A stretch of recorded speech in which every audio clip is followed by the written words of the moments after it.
vamos voltar a girar pelo mundo com o noticiário internacional. Fabrício Naitsky por aqui de volta.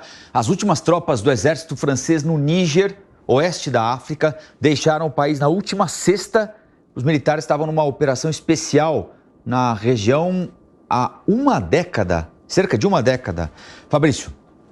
Praticamente uma década, Rafael. Uma operação que começou, a Operação Barkhane, que começou em 2014, promovida pelo exército francês. Tropas que se deslocaram a essa região oeste da África, ali a chamada África subsaariana, para controlar, combater núcleos de grupos terroristas como a Al-Qaeda e o Estado Islâmico desde 2014 até o final, na verdade, do ano passado, quando a maior parte das tropas começou a se retirar dessa região já. Mas no Níger, as tropas francesas permaneceram em um acordo especial que foi rompido este ano. O que aconteceu? Vamos fazer aqui uma breve retrospectiva. Em julho deste ano, o Níger, que era uma colônia francesa desde 1900, conseguiu a independência em 1958, teve um golpe de Estado. Militares, uma junta militar, tomou o poder do presidente Mohamed Bazoum.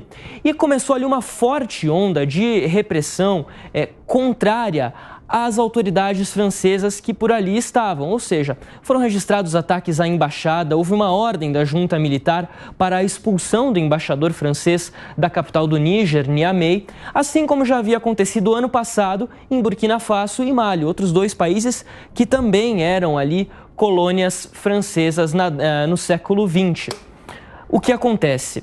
O Níger é um país extremamente pobre, está ali entre os 10 menores PIBs do mundo.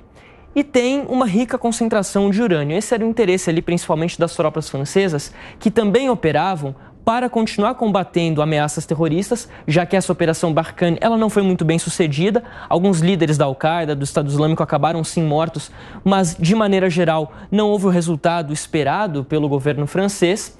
Mas havia então essa necessidade de manter essas tropas ali e também para controlar um outro risco considerado importante não só para a França, mas para a Europa, o da imigração.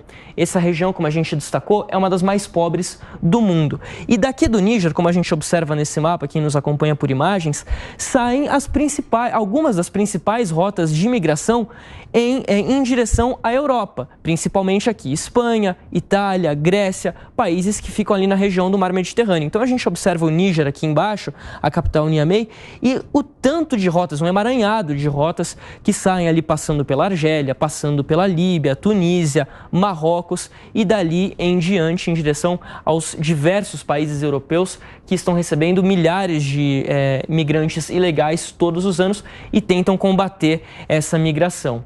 Bom, falando especificamente das tropas que saíram do país ontem, o que aconteceu? Eram 1.500 tropas que ainda estavam posicionadas lá no Níger, com apoio inclusive de forças dos Estados Unidos.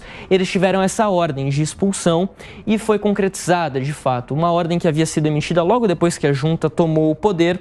Então, esse golpe em julho, embaixador expulso, e agora um outro detalhe importante também. A embaixada francesa em Niamey também foi completamente fechada. A França disse que não havia segurança para continuar realizando operações diplomáticas nesse país, o que representa o seguinte: pela primeira vez desde 1900, ou seja, em mais de 100 anos de história, o território do Níger está completamente desocupado da influência francesa. Uma reivindicação da junta militar que prometeu que isso ia acontecer. Até houve, à época do golpe, uma sinalização em direção ao presidente russo Vladimir Putin, uma expectativa de que a Rússia tente expandir a sua influência nessa área junto da China, invertendo um pouco da ordem que a gente já conhece nessa região, que sempre teve uma influência grande da França, do Reino Unido, dos Estados Unidos, mas agora uma inversão dessa ordem e, portanto, o esvaziamento completo das forças francesas do Níger, uma perda muito significativa no campo diplomático para o Emmanuel Macron, que queria manter ali um certo controle nessa região e está vendo a influência dele não só na África, mas também dentro da Europa desaparecer. Muito bom. Olha, Fabrício, até mais.